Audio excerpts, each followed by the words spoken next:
Здравейте, приятели, вие сте с моят канал и в днешното видео, както виждате, ще разопаковаме един от най-новите версии на Redmi, а именно Redmi Note 13 Pro. Нека да отворим кутията. Веднага като отворим кутията, ни се подава една като малка папка, в която се намира и именно кейсът, който предоставят и Redmi-то. Вижте, компактен е, много е готин. На мен лично ме кефи. Така. Игличката, която винаги използваме за преместване на картата. След това веднага отдолу ни чака и телефонът Redmi Note 13 Pro. Опаковане в опаковка.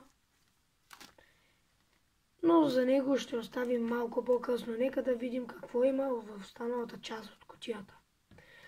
Като махнем това капаче, отдолу откриваме, както винаги, описание и какво да правим с телефона. После веднага има един адаптер 67 вата в опаковка е. И 67 вата. И в описанието пише, че телефона се зарежда от 0 до 100% само за 20 минути. Ето го и кабела за зареждане на Redmi. Както виждате, винаги е червен и отпред и отзад. И толкова с анбоксинга. А сега нека да ви покажа всичко. Това е всичко, което идва с телефона, но той идва с един протектор и протектори на камерите. С адаптер, с кабел и, както виждате, и с кълъв.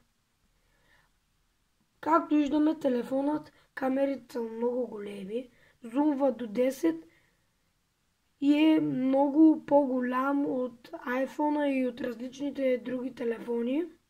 Удобен е да го държим в ръка.